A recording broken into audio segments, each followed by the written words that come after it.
बिहारी लाल की, श्री राधा वल्लभ लाल की, श्री गिरिराज जी महाराज की, श्री यमुने महारानी की, श्री राम नाम महाराज की, श्री महाराज जी की जय जय श्री राम।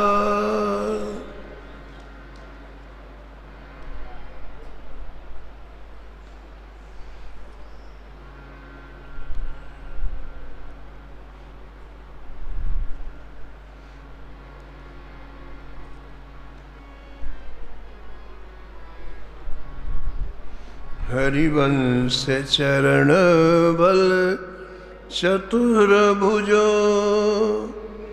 गौड़ देश तीरथ कियो। हरिवंश चरण बल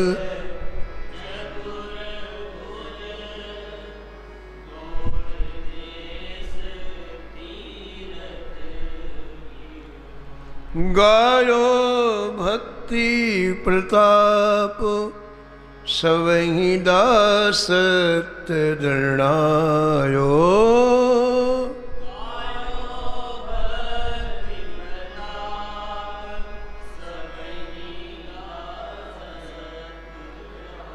राधा वल्लभ भजन अनन्यता वर्ग बढ़ायो।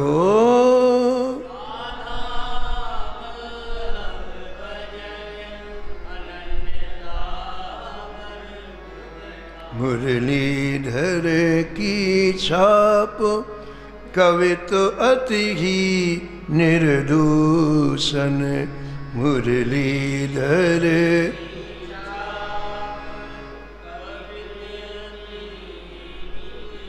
भक्तन की अंग्री रेणु, वह धारी सिरभूषण। भक्तन की अंग्री रेणु, सत्संग महा आनंद में।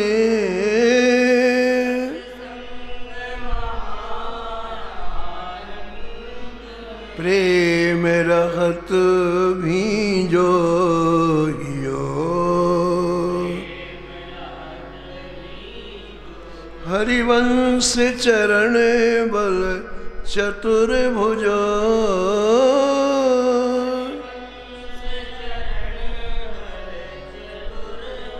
गौड़ देश तीरथ कियो।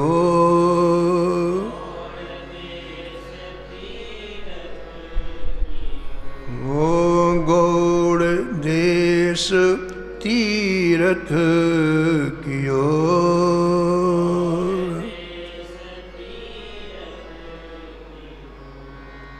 प्रातः स्मरणी परम वंदनी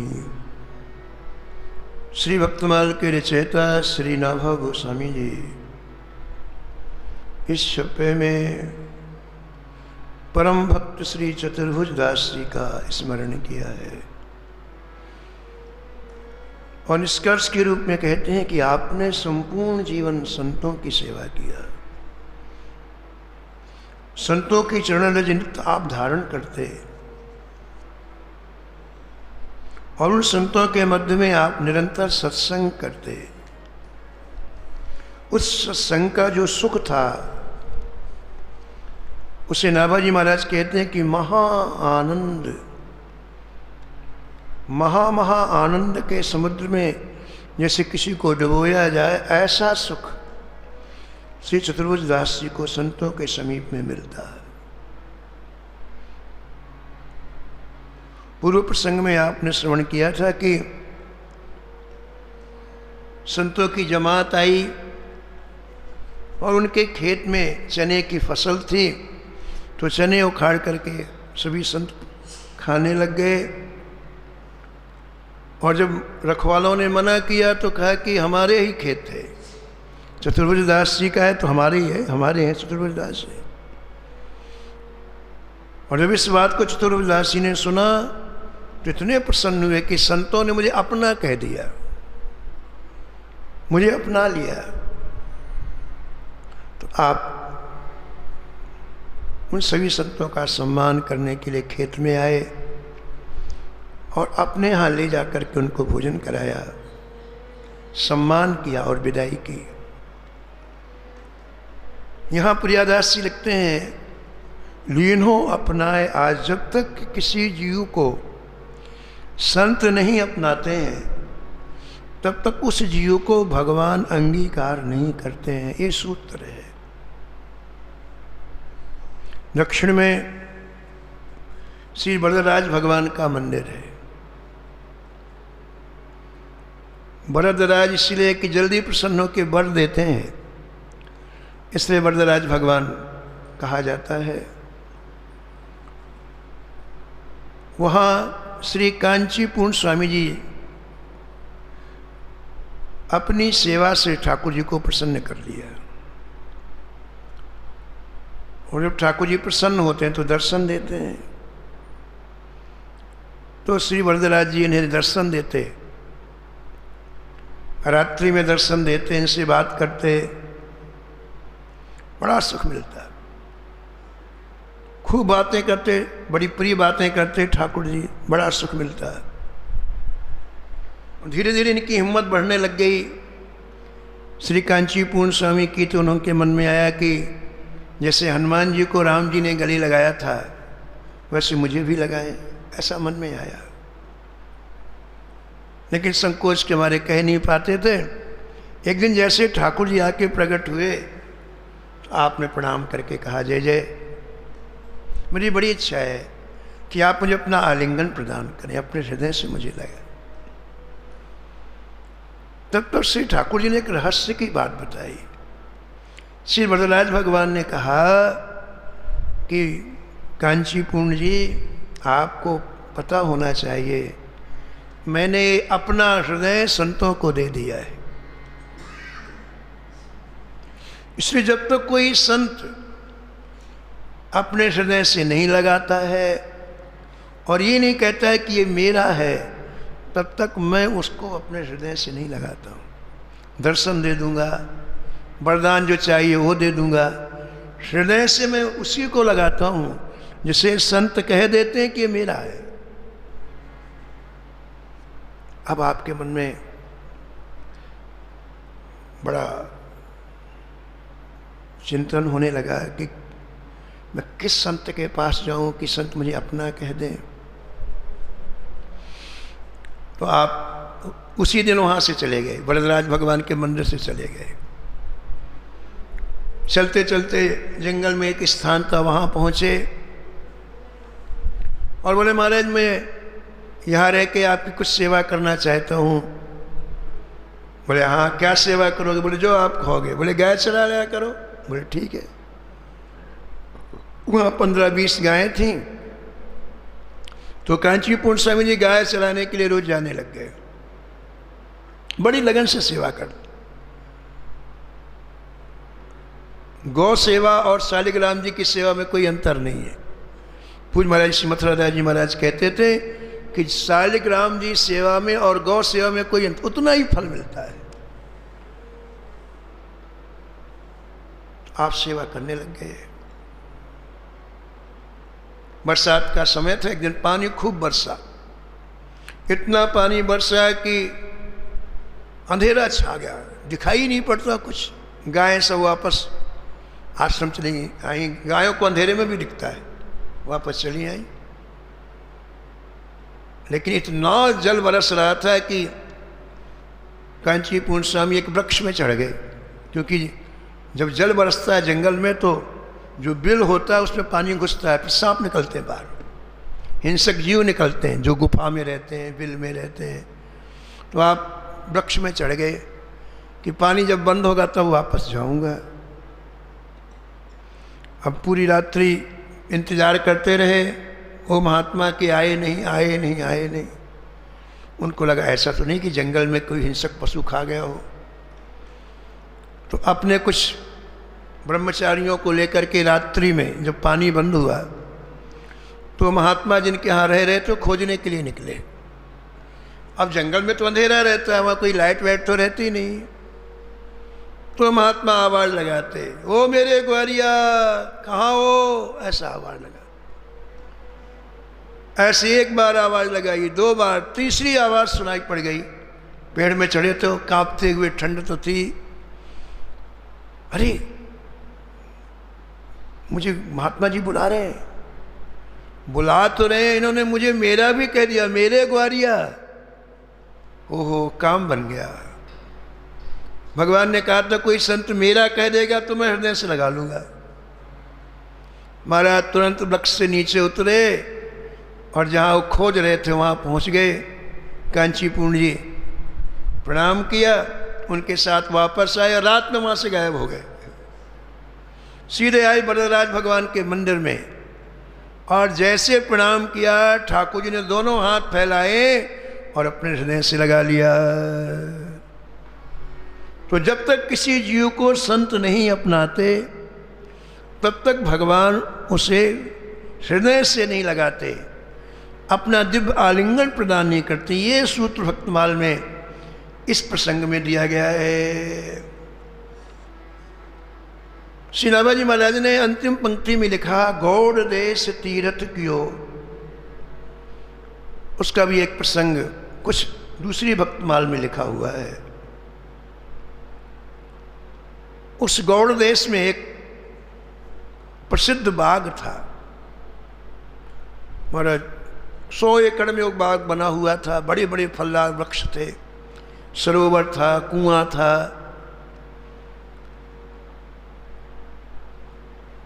वहाँ ये भ्रांति फैली हुई थी कि इसमें भूत प्रेत रहते हैं। भ्रांति नहीं थी, सत्य बात थी। कोई भी किसान जाता खेती करने के लिए और भूल भटक करके बाग में चला जाता, फिर जिंदा नहीं लौटता था। भूत प्रेत उसे दिन में नचा नचा करके मार डालते।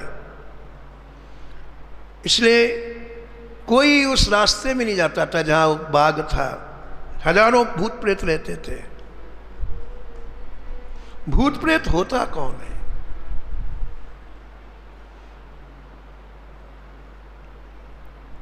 कई ऐसे प्रसंग आए हैं भक्तमाल में, हमने कई बार सुनाया भी है आपको कि श्री गोरेदाव जी में एक बड़े सिद्ध महात्मा रहते थे, श्री तीक्ष्ण दास जी महाराज। वो प्रातःकाल शौच के लिए 2-3 किलोमीटर दूर जाते थे।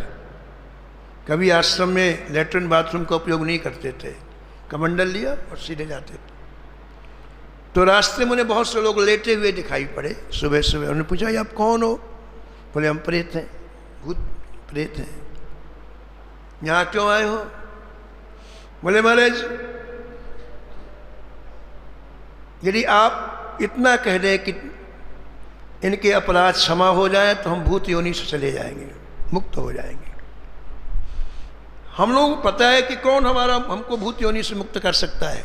आप बहुत भजन करते हैं, आप इतना कह दो कि प्रेत योनि से मुक्त हो जाए तो मुक्त हो जाएंगे। तो उन्होंने पूछा, तुम प्रेत क्यों बने?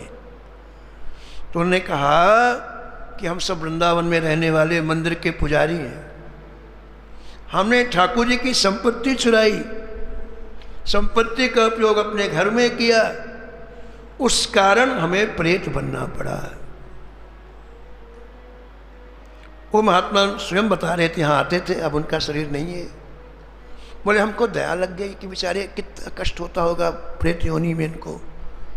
प्रेत योनि में आप शुद्ध जल नहीं पी सकते हैं, नाली का जल पीना पड़ता है। वरुण के दूत लगे रहते हैं महाराज। यदि आप सरोवर का जल पियो, गंगा जल पियो तो बहुत मारते हैं। प्रेत योनि में शरीर तो लंबा होता है, भूत में शरीर लंबा और मुख होता है सुई की नोक के बराबर। और यमराज के दूत बहुत सताते हैं, प्रेतों को बहुत मारते हैं। तो प्रेत बनने के कई कारण हैं। एक प्रसंग लिखा है भक्तमाल में कि जगत गुरु स्वामी रामानंदाचार्य जी काशी में विराजते और 24 घंटे में एक बार निकलते। प्रातःकाल 3 बजे गंगा जी में स्नान करने जाते, फिर 24 घंटे भजन करते।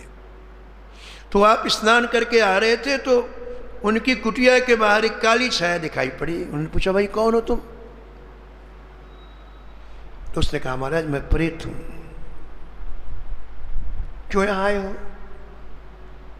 तो उसने कहा, महाराज मैं क्या बताऊं अपनी बात, मैं बहुत बड़ा विद्वान था पिछले जन्म में, पूरे शास्त्र मुझे कंठस्थ थे, लेकिन मैं अहंकार के कारण सबकी उपेक्षा करता, सबको नीचा दिखाता, सबका अपमान करता।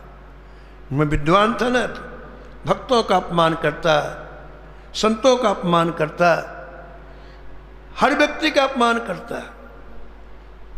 जब मेरा अंतिम समय आया तो वो जो मैंने अपमान किया, वो पाप इकट्ठे हो करके रोग के रूप में मेरे शरीर में आ गए, और अंतिम समय मुझे प्राण छोड़ने में इतनी पीड़ा हुई, इतना कष्ट हुआ कि मुझे प्रेत बनना पड़ा। अब मैं प्रेत बना हूं तो मेरे शरीर में आग जलती रहती 24 घंटे। मैं हिमालय में जाके दौड़ता हूं बर्फ में तो भी आग नहीं, आग का ताप नहीं बुझता है, बहुत आग जलती रहती। तो मैं रोने लग गया, खूब रोने लग गया। तो एक संत भजन कर रहे थे, उनको दया आ गई। क्यों रो रहा है? बोले, महाराज ऐसी ऐसी बात हो गई है, मुझे बहुत जलन होती है, क्षण मात्र को विश्राम नहीं मिलता। बोले, तू जा काशी जा, स्वामी रामानंदाचार्य जी कृपा कर देंगे तो प्रेत योनि से तू छूट जाएगा। तो महाराज मैं आपके पास आया हूँ, मेरे ऊपर आप कृपा करो, अनुग्रह करो। स्वामी जी को दया आई, उन्होंने अपने कमंडल से कुछ मंत्र पढ़ के जल छीटा और सद्य महाराज दिव्य विमान आया और चढ़ के दिव्य धाम में चला गया। तो अनेक कथाएं ऐसी हैं महाराज। और सबसे मुख्य बात तो है कि जो भजन नहीं करता उसे प्रेत बनना पड़ता है, वो कोई भी हो, इसमें समझौता ही नहीं है। गोस्वामी जी ने बड़ी प्यारी पंक्ति लिखी रामायण में, बारी मथे घृत हो ये बरो, बारी मथे सिकताते बरुते, सिकताते बिनु हरि भजन न भवतरही,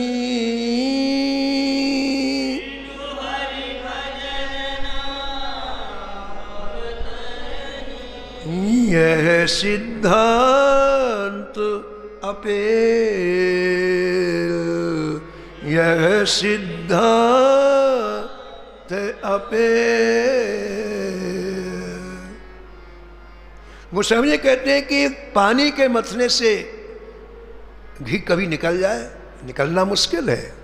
ऐसा संभव हो जाए कि पानी को मथे घी निकल जाए, और बालू के मथने से तेल निकल आए, बोले ऐसा संभव नहीं है। लेकिन ऐसा कभी हो भी जाए। लेकिन एक बात है, और वो बात ये है कि बिना हरि भजन के जीव को कभी सुगति नहीं मिल सकती है। उसको ये नीची योनियों में आना ही पड़ता है, निम्न योनियों में आना ही पड़ता है, प्रेत आदि योनि में जाना ही पड़ता है। इसलिए जो अपराध बनते हैं, जो पाप बनते हैं, वो तो अलग है। लेकिन यदि किसी ने भजन नहीं किया और बड़ा सात्विक हो, बड़ा गुणवान है, तो भी उसे प्रेत बनना पड़ेगा।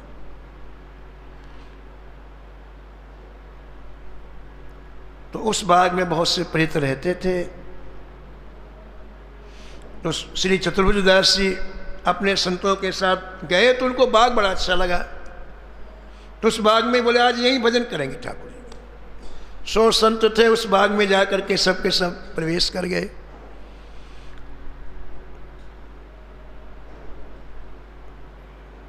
एक एक वृक्ष के नीचे एक संत ठहर गया और सब भजन करते थे महाराज। तो वो जब संत एक साथ सब भजन करने लग गए तो उस बाग में जितने प्रेत थे महाराज, उसी रात दिव्य विमान में बैठ करके दिव्य धाम को चले गए। सब जय जयकार कर रहे हैं संतों की और दिव्य लोक में चले गए। दूसरे दिन क्या हुआ, कि रात्रि में रोने की आवाज आई, खूब भयंकर रुदन कर रहा है कोई। तो किसी संत ने पूछा, भाई क्यों रो रहे हो, तुम लोग कौन हो?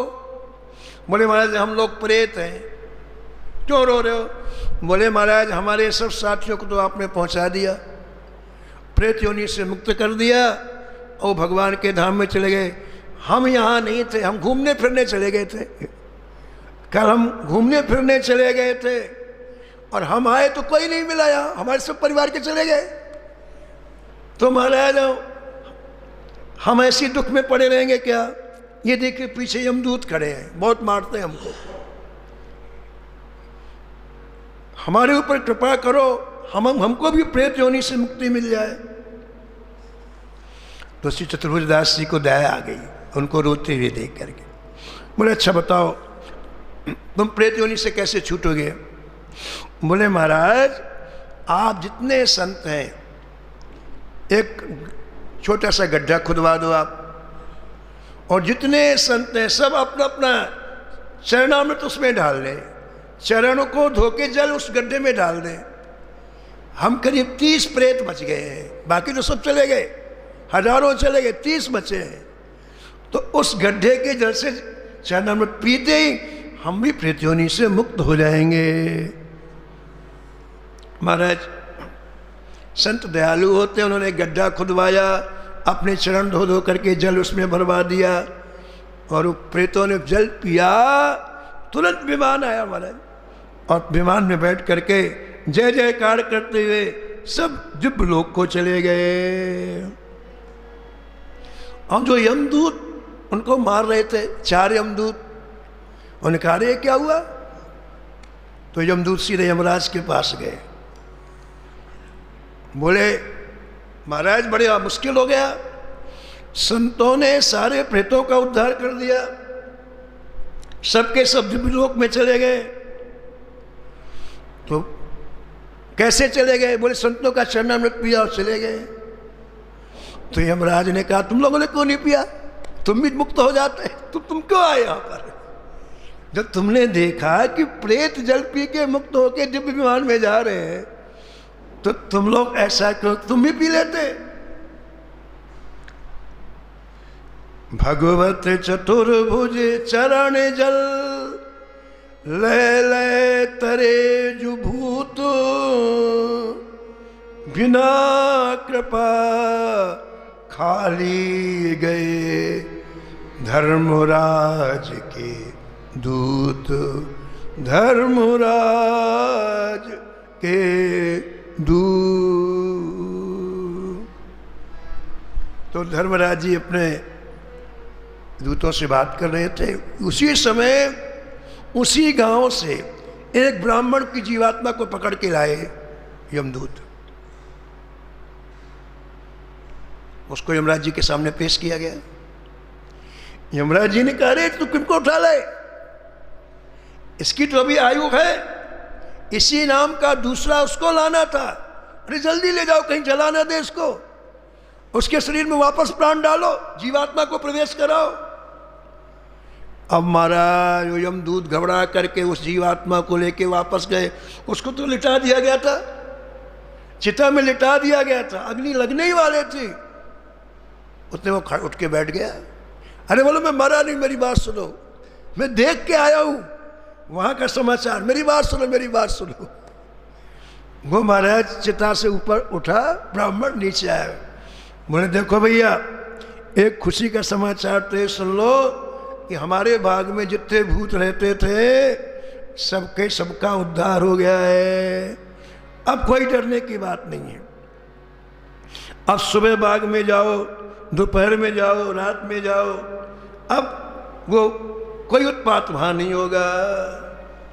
और दूसरी बात सुन लो आप कि मैं अभी अभी देख के आया हूं वहां जो भजन नहीं करते भयंकर मार पड़ती हो। बोले मैं देख के आया हूं, पढ़ी हुई बात नहीं, मैं देख के आया हूं। जीवों को कितना कष्ट दिया जाता है महाराज, कितना दुख दिया जाता है। तो भाइयों तुम्हारी तुम जानो, अब मैं सीधे जा रहा हूं भजन करने के लिए। पंडित जी घर नहीं चलोगे? बोले तुम जाओ तुम जाओ। अब तो मैं देख के आया हूं, इसलिए मैं तो अब भजन करने के लिए जा रहा हूं। और आप यदि मेरी बात मानो तो यदि उस कष्टों से बचना है तो चतुर्भुज दास जी के यहाँ शिष्य बन करके आप भी भजन करो। वो ब्राह्मण तो भजन करने चला गया, गांव वालों पर बहुत बड़ा प्रभाव पड़ा और पूरा गांव का गांव महाराज चतुर्भुज दास जी से दीक्षा लेकर के तिलक कंठी धारण करके संत सेवा करने लग गए और महाराज भगवान का भजन करने लगे। इसलिए इसमें लिखा है गौड़ देश तीर्थ कियो, संपूर्ण उस महाराज प्रांत को आपने भगवान के भजन में लगा दिया। बोलो चतुर्भुज जी महाराज की जय।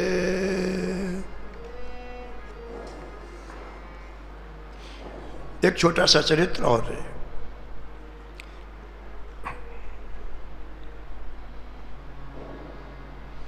विमलानंद प्रबोध वंश संत दास सीवा धर्म।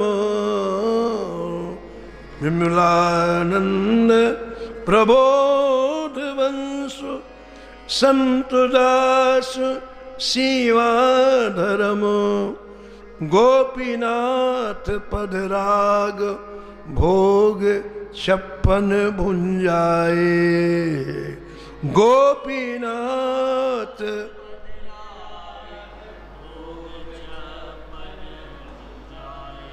प्रथु पद्धति अनुसार देव दंपति दुलराए। प्रथु पद्धति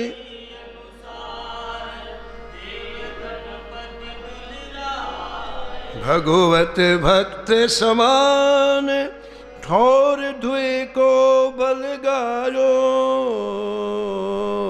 भगवत भक्त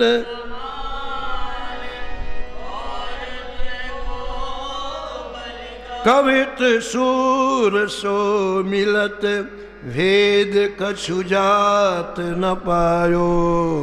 कवित सूर सो मिलत भेद कछु जात। जन्म कर्म लीला जुगति जन्म कर्म रहस्य भक्ति भेदी मरमो। रहस्य भक्त विमलानंद प्रबोध वंश। विमलानंद प्रबोध वंश संत दास सीवा धर्म। संत दास सीवा धर्म। इस छप्पे में श्री नाभाजी महाराज परम संत श्री संत दास जी महाराज का स्मरण किया है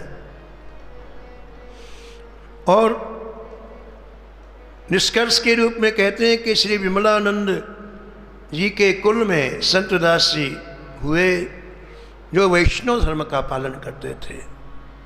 आपके ठाकुर जी का नाम था श्री गोपीनाथ जी। आप अपने आराध्य को नित्य 56 भोग समर्पित करते। साल में 365 दिन होते, पूरे 365 दिन केवल दाल चावल रोटी सब्जी कढ़ी नहीं, 56 भोग नित्यपति ठाकुर जी को आप अर्पित करते। पृथु जी की पूजा पद्धति के अनुसार जगत गुरु वल्लभाचार्य जी ने जो सेवा की उसी के अनुसार अपने ठाकुर जी की आप सेवा करते थे। आपका हृदय बड़ा कोमल था, इसलिए अनेक तरह के पदों की रचना आप करते थे।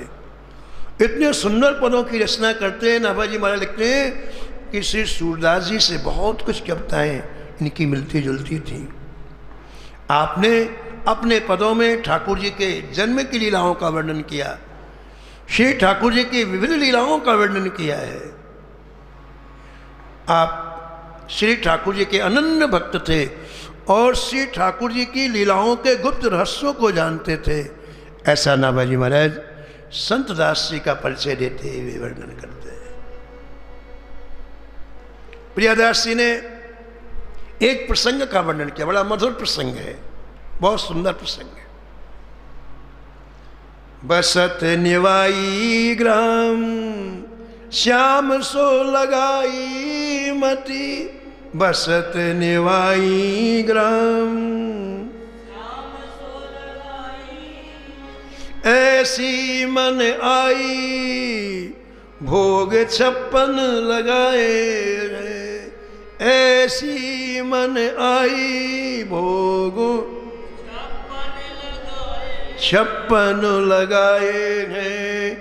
56 लगाए हैं। 56 लगाए हैं। 56 लगाए हैं। संत दास जी राजस्थान में निवाई ग्राम में रहते थे। आपने अपने मन को श्याम सुंदर के चरण कमलों में पूर्णतः लगा दिया था। मन बुद्धि चित्त से ठाकुर जी के चरणों में अपने आप को आपने समर्पित कर दिया था। एक बार आपके मन में आया कि श्री जगन्नाथ भगवान का मैं दर्शन करके आऊं। आप निवाई ग्राम से पैदल यात्रा करके महीनों में जगन्नाथपुरी पहुंचे। समुद्र में स्नान किया। जगन्नाथपुरी में समुद्र है, समुद्र में स्नान किया। स्नान करने के बाद जगन्नाथ भगवान का दर्शन करने के लिए गए। बड़ा सुख मिला। जगन्नाथ स्वामी नयन पथगामी भवतु में। श्री जगन्नाथ जी बड़े दयालु हैं, कृपालु हैं, इसलिए दर्शन करते हुए बड़ा सुख मिला। बहुत अच्छा लगा आपको। आप रुक गए। एक दिन आप दर्शन करने गए तो जगन्नाथ जी के सामने 56 भोग रखे हुए थे। बड़े सुंदर 56 भोग सजा के रखे हुए थे। इसके पहले 56 भोग जानते भी नहीं थे। संतदास जी नहीं जानते 56 भोग क्या होता है। लेकिन आज जगन्नाथ जी के सामने 56 भोग देखे तो उनको बड़ा आश्चर्य हुआ। ठाकुर जी को इतना अच्छा भोग लगता है, इतना बढ़िया भोग लगता है। अब देखो दर्शन करें जगन्नाथ जी का और अपने ठाकुर जी याद आ गए, गोपीनाथ जी जो निवाई ग्राम में उनके गोपीनाथ जी जिनकी सेवा करते थे। और दर्शन करते करते मन में आया कि क्यों ना एक बार मैं अपने ठाकुर जी को भी 56 भोग लगाऊं। पता नहीं जीवन कितने दिन का है। ये मन में जो संकल्प है इसे मैं पूरा करूंगा। अब मैं यहाँ से जाऊंगा तो सबसे पहले एक ही काम करूंगा, जितना कुछ है सब बेच दूंगा और एक बार अपने ठाकुर जी को 56 भोग जरूर लगाऊंगा। ऐसा मन में उन्होंने निश्चय किया। थोड़ी देर के बाद उनके मन में आया कि देखो जी, मैंने जगन्नाथ जी का दर्शन किया ना, तो ये मेरे मन में बात आई, तो इनको भी निमंत्रण दे देते हैं, ये भी आ जाएंगे। तो जगन्नाथ जी से कहा, जय जय, मैं जाके 56 भोग लगाऊंगा अपने ठाकुर जी को, तो आप भी आ जाना, आप भी पा लेना। प्रणाम करके चले गए। निवाई ग्राम आए। मंदिर की थोड़ी सी जमीन थी उसको बेच दिया। घर आश्रम में ठाकुर जी का जो सोना चांदी था उसको बेच दिया। सब बेच दिया हमारे। और गांव वालों को बुला के ले आए। कहा भैया 56 भोग बनाना, आप लोग चलो सेवा करने के लिए चलो। सामग्री सब जुटा दी। 56 भोग बनाने के लिए हमारे हजारों आदमियों को बुला लिया। 56 भोग बना। संकीर्तन करते हुए 56 भोग बना और संत दास जी की इच्छा पूरी हुई। उन्होंने ठाकुर जी के सामने 56 भोग सजाए बड़े सुंदर ढंग से। तो क्या देखा उन्होंने, उनके गोपीनाथ जी के जो श्री विग्रह हैं उनके बगल में जगन्नाथ जी भी खड़े हैं, ऐसे कमर में हाथ रखे हुए खड़े हैं। संतदास जी को बड़ी खुशी हुई। बोले हमने निमंत्रण दिया था, आ गए।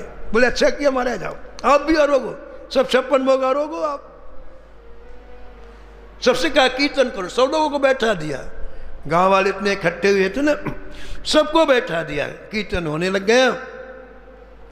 बड़े प्रेम से महाराज पद गा गा करके 56 भोग श्री ठाकुर जी को अर्पित किया। शाम के 4 बजे आरती हुई 56 भोग की और जितने गांव वाले आए थे सबको बैठाया पंक्ति में। बोले भैया आप लोगों ने बड़ी मेहनत किया है, प्रसाद पा के जाना। सबको बैठाया, सबको महाराज 56 भोग का प्रसाद मिला। और इस तरह से महाराज वो दिन बहुत थक गए थे, ठाकुर जी का पट बंद करके सब सो गए, गांव वाले चले गए अपने।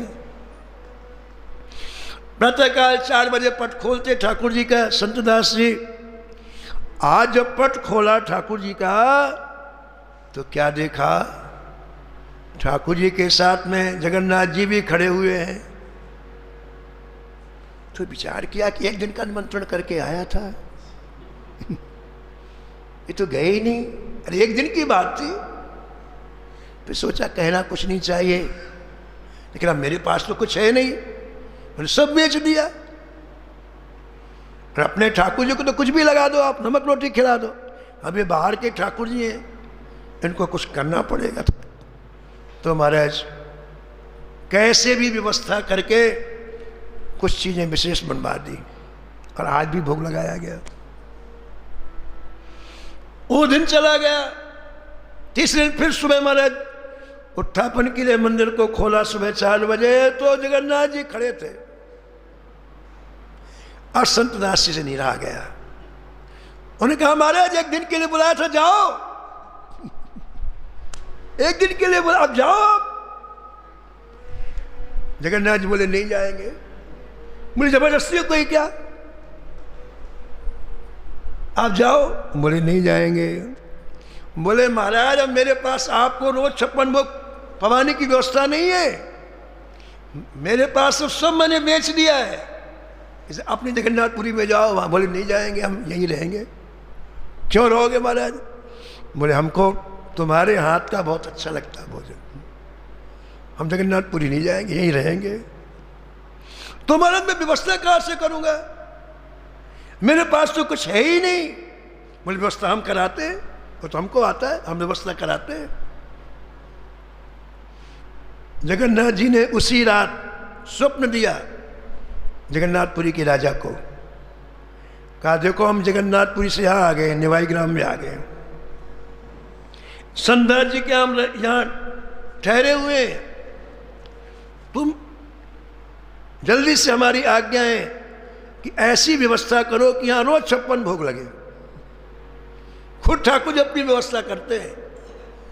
पुरी नरेश ने, जगन्नाथपुरी के राजा ने महाराज ऐसी व्यवस्था कर दी कि निवाई ग्राम में गोपीनाथ जी का रोज 56 भोग लगने लगे, और जगन्नाथ जी वहीं रह गए थोड़ी। फिर ऐसी सच्ची प्रीति संतदास जी की देखो आप। पूज्य भाई जी कहते थे कि भगवान ने गीता में स्पष्ट रूप से कहा है कि पत्रम पुष्पम फलम तोयम यो में भक्त्या परीक्षति, जो प्रेम पूर्वक पत्ता भी दे तो मैं खाता हूं, जल भी दे तो मैं खाता हूं, अरे फूल दे तो खाता हूं, पुष्प दे तो खाता हूं। ऐसे नहीं कि हम 1000 लगाएंगे कि 5000, ना, भक्ति पूर्वक प्रेम पूर्वक दोगे तो खाता हूं, नहीं तो रखे तो चीज मैं देखता भी नहीं हूं।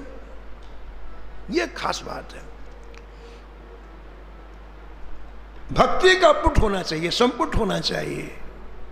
तो ऐसे संतदास जी श्री वल्लभाचार्य जी की पद्धति के अनुसार अपने ठाकुर जी को ला लड़ाते।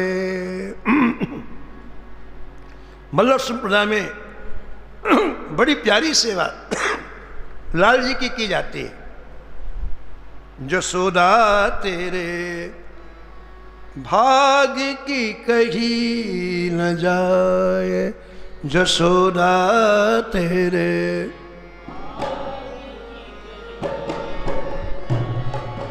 जसोदा तेरे भाग्य की कही न जाए।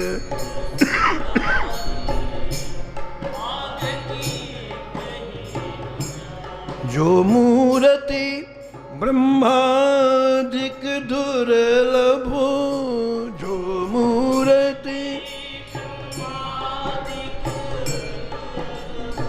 सो प्रगटी है आए, हाँ सो प्रगटी,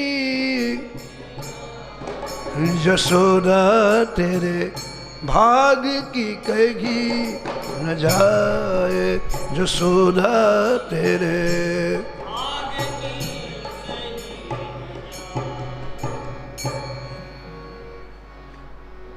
वे नंदलाल धूर धूसर तन, वे नंदलाल रहे गोद लपुटाए। हाँ रतन जड़ित पौड़ाए पाल ने, रतन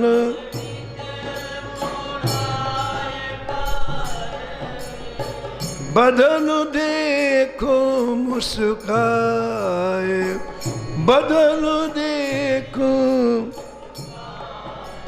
झूलो मेरे लाल जाऊं बलहारी, झूलो मेरे लाल। हाँ परमानंद जस गाए, परमानंद जसोदा तेरे भाग की कही न जाए जसोदा तेरे। जो मूर्ति ब्रह्मादिक दुर्लभ,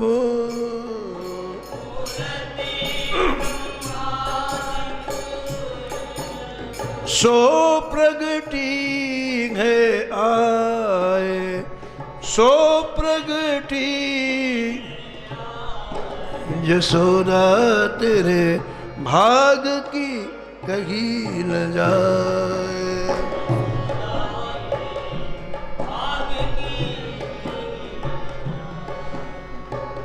इस तरह से महाराज समदास जी के यहाँ नित्य 56 भोग की व्यवस्था ठाकुर जी ने कर दी। कर्तुम अकर्तुम अन्यथा कर्तुम समर्था सा ईश्वरा।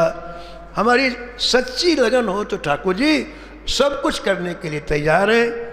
समय के अनुसार वाणी को यहीं विराम, शेष कथा कल।